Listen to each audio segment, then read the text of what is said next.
continue. Malia ora betaskite bode continue. Malia oma jesani de gedal ila continue. Malia oma jesani de gedal adu continue. Jamalia oma jesani de gedal dunia. Ide jamalia ora betaskite bode continue. Jamalia.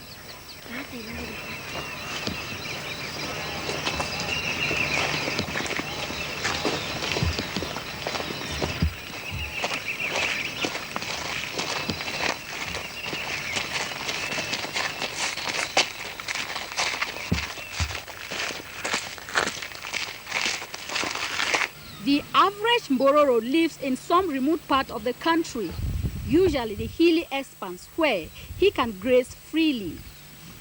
In the high grassland areas, the cold climate is favorable for cattle rearing. Cattle disease is also less prevalent. Here, they live quite far away from the rest of the population in cities and villages, particularly as they need good pasture for their herds.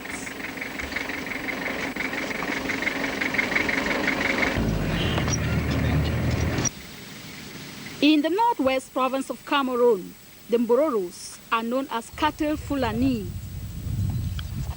Far in the hinterlands, they live in family compounds, which are often geographically isolated from every development endeavor, particularly education. They are a minority group in the socio-anthropological setup of the country. Hence, their influence less felt in the management of the country. These, coupled with other setbacks, put the Mbororo in a precarious situation.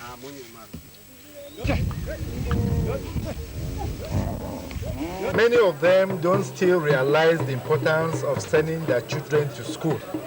This is a very serious problem because one of the objectives of MBOSCUDA is that all Mbororo children should go to school.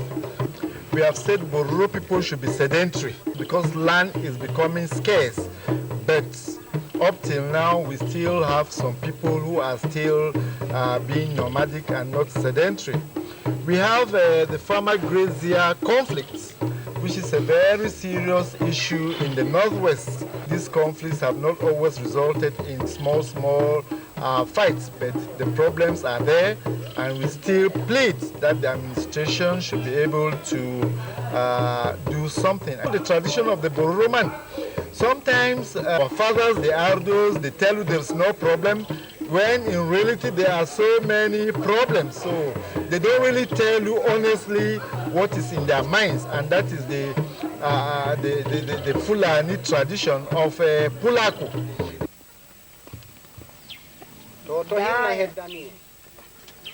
With the introduction of Reflect in the Mbororo community by the Mbororo Social and Cultural Development Association, MBOSCUDA, in collaboration with Balotira and other partners, the Mbororo has come to realize that he needs to adjust in every aspect of life. This functional literacy approach enables Mbororo women to, in groups, analyze their problems and take collective action to improve on the situation. It links literacy to social change.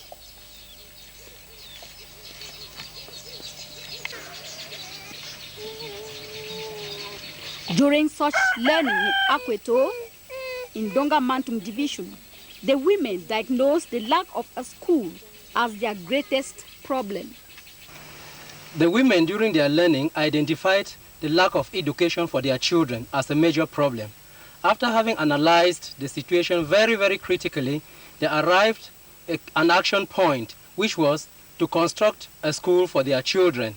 They actually now started this school in their homes and then appealed to the Balotira program, which now came in to support them to put up 2 classrooms for their children. Now their children are studying happily in those 2 classrooms.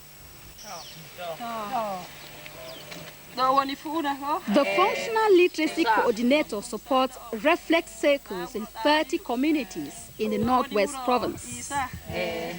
Each circle has its own facilitator who has been trained and being supported by MBOSCUDA. During this reflex circle in Kumsa, Dungamantum Division, the women identified the cardinal points, situated their community, and then transferred onto a flip chart for confirmation. For today's learning, we identified problems like distance to school for their children. We identified corn meal problem, that is they move a very long distance before they grind their corn. They also identified nutritional problems within the community, and they decided that they will put up a garden which they will use as a learning point, and then later on, when they will all be having the ideas on the gardens, they will then transfer those gardens to their various homes. The advantages of Reflect to the Mbororo woman are abound. Through the program, the Mbororo woman, who was not privileged to go to school at her younger age, is now proud of having some basic knowledge on how to read and write her name. My name is Da, so I want to read. A, B, C, D. Education is the most important means to gain prestige and influence.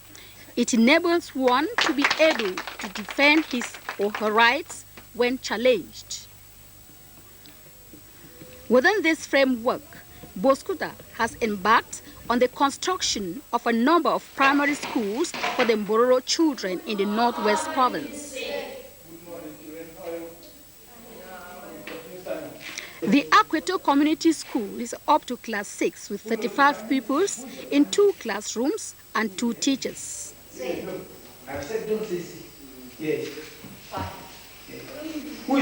13% of the 4 million francs project has been contributed by parents and the rest by MBOSCUDA.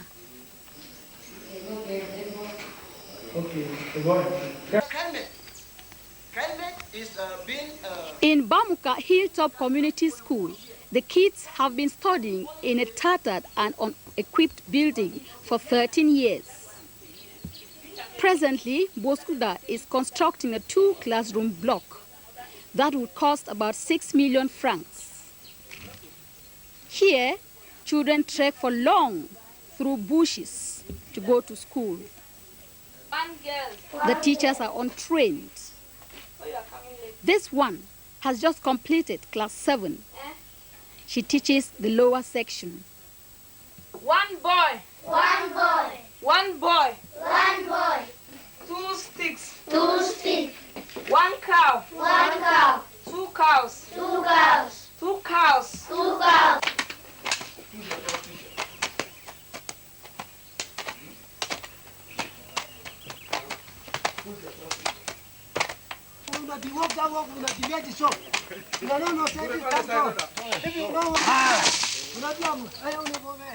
The parents are very conscious of the fact that their children need education in order to face the challenges of the modern world.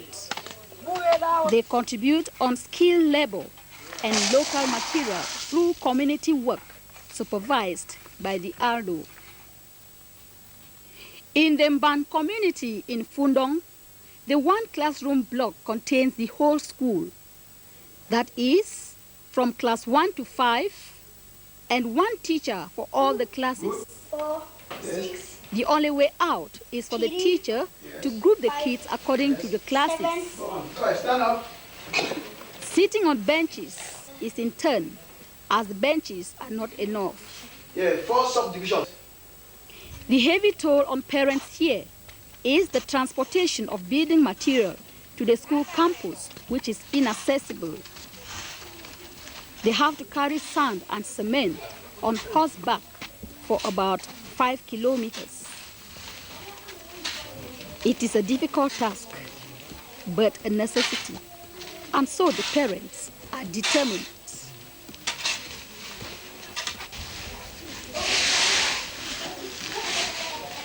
In all the schools, the problems are enormous. I have only 2 teachers and 6 classes. We lack benches and other things to run the school. We don't have enough classroom. The children live from far distance, and this is why they are always late in school all the time. So the children are not coming early to school because there are not good routes. And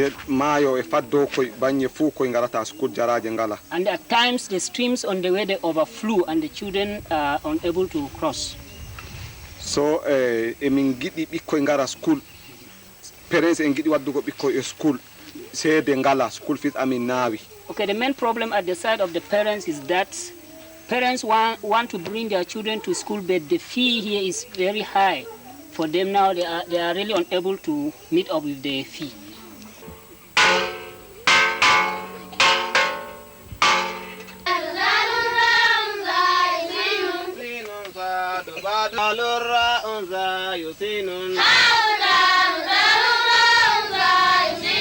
Government's train of education still has a lot of hurdles on its rails, resulting from geographical barriers.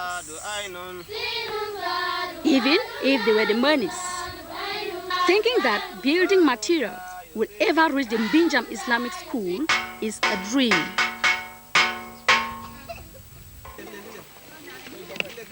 There is also a cultural barrier, as the Mbororo prefers that specific schools be built exclusively for their children. This to promote and highlight their culture as well as Islamic principles. They remove, especially girls between 12 to 15 years, they get married. It's not easy for a Mbororo woman to be educated.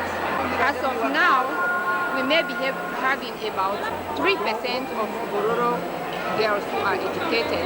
The Mbororos live in very inaccessible areas where you don't have schools. They live about 30, 50, 100 kilometers from the nearest school. It's not possible for a little girl to do that number of kilometers. The Mbororo, the community, is men dominating, and if there is any opportunity to go to school, the opportunity will be given more to a boy. Mbororo girls get married at the age of 11, 12, 13 years. So if there is any small or beautiful Mbororo girl looming around, she will be taken by someone as a wife. If you go to school, it means really some forces, some factors have contributed so much for a Mbororo girl to attain a certain level in education. Until the underscholarization of the Mbororo woman is curbed, then can she come out of inferiority complex. Then can she be able to defend her interest when challenged. The Mbororo woman has to assert herself so as to make her presence felt and share in nation building. To do this, she needs education. Reason why MBOSCUDA has set up an education support fund for children from deprived backgrounds, particularly girls, to acquire education. 15 Mbororo girls in the North-West province have already gained scholarship into either secondary or professional schools.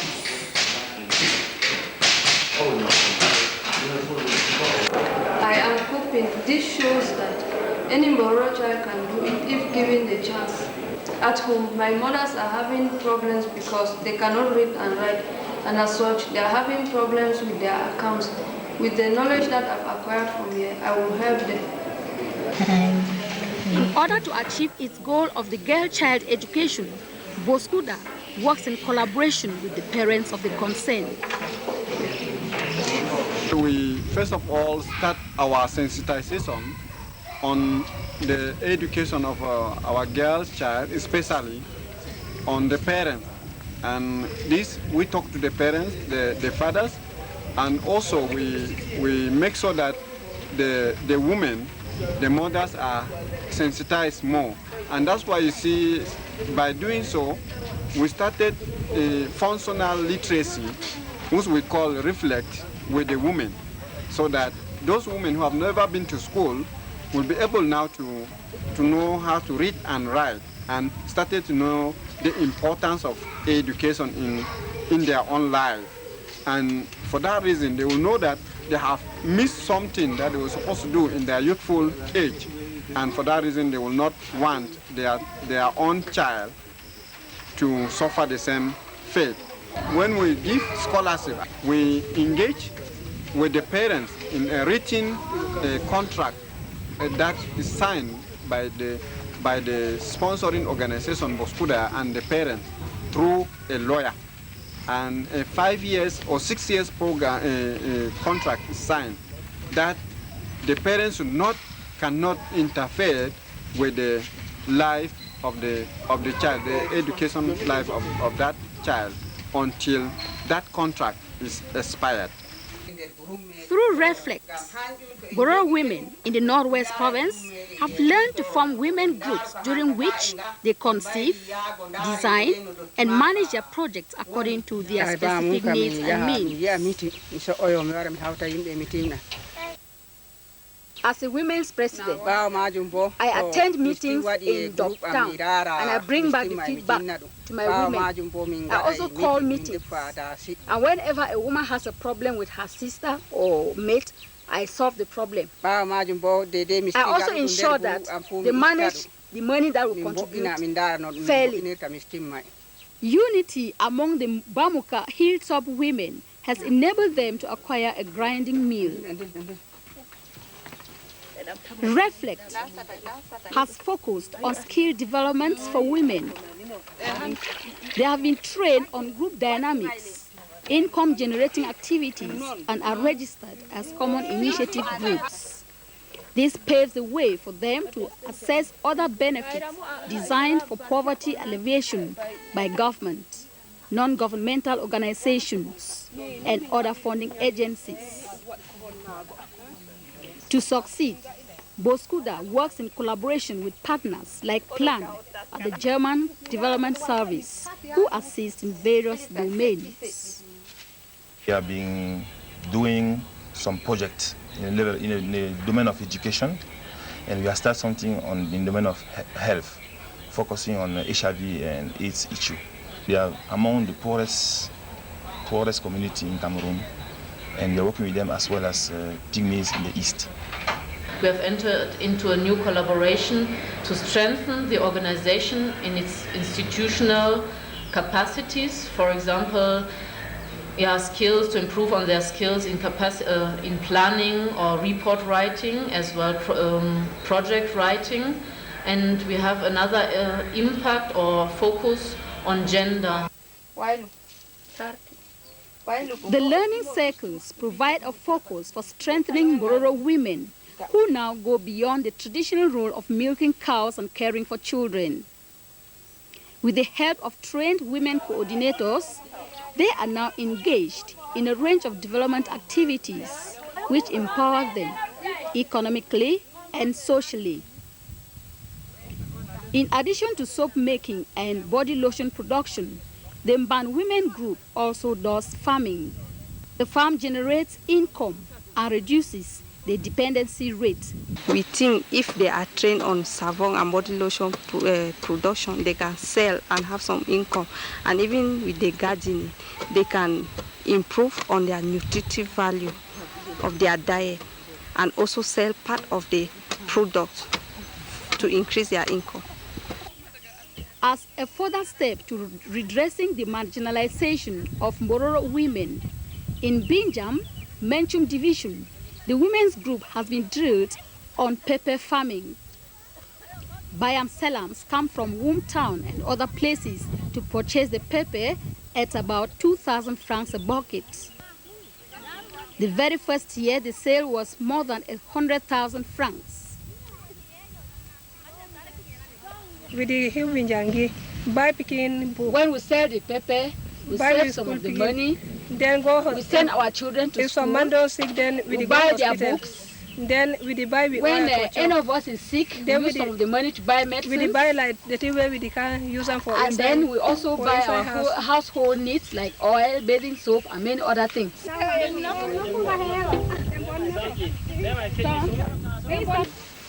It is the beginning of the rainy season and the grazers have come back from the valleys. One thing is certain.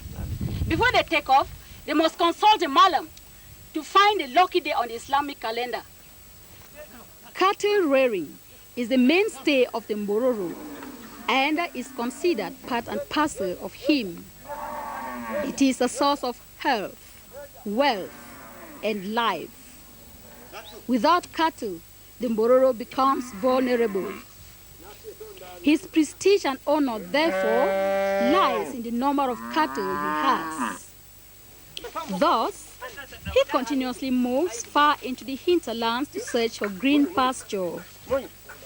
He changes habitat depending on the season. During the dry season, he is in the valleys and back on the mountain tops during the rainy season. The peak of things is the various cow markets in the province. In Mendankwe, every Thursday, sellers and buyers from all over converge for business. After sales, the Mbororo can now be able to buy necessities like food, clothes, and medicines. Given their lifestyle and the fact that they are a minority group, the Mbororos certainly need special attention, particularly with regards to their civic rights and citizenship.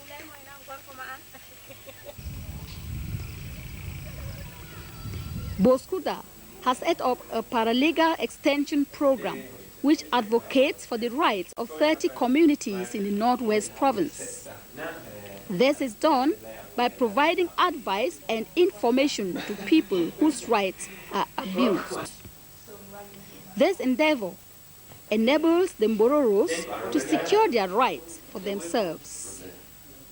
To oversee the work of the paralegal workers is a lawyer. The principal objective here is to support Mbororo communities and their farming neighbors to take up their citizenship while negotiating social justice for themselves. And this we do while also creating awareness of their rights, responsibilities, entitlements, strengths, so as to make them be able to secure these rights for themselves, even if we are not there. I've trained paralegals whom I've put in divisional offices in all the divisions of the North-West provinces. They are there and they provide psycho-legal advice and assistance to victims of human rights abuses, as well as provide legal representation of the victims in court if need be.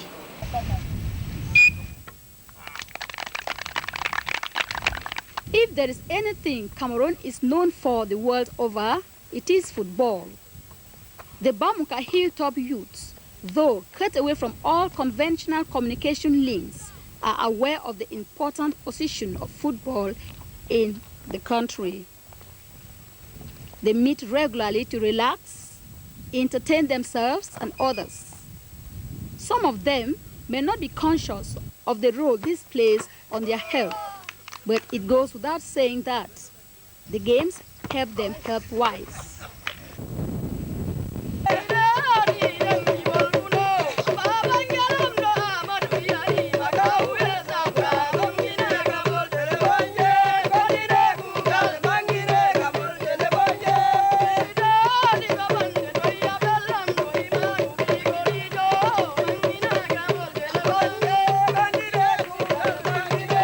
Inasmuch as the Mbororo man strives to adjust in the modern world, he values his tradition, which he considers an asset to the nation. During ceremonies, a fanciful horse display is evidence of intellectual development of these people.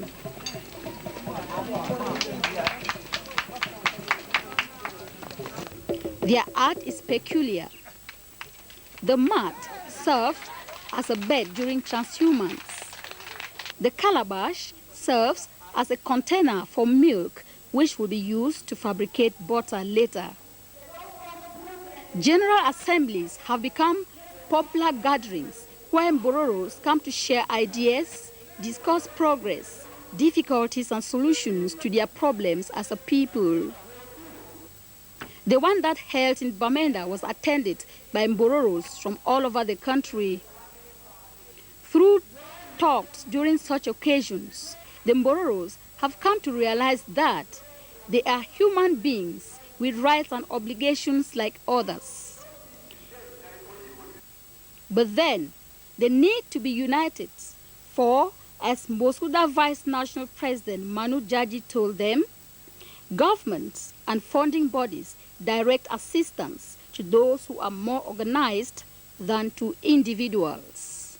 Malia wama jesani de gedal adu continue. Malia wama jesani de gedal dunia continue. Malia wara betaskite bode continue. Malia wama jesani de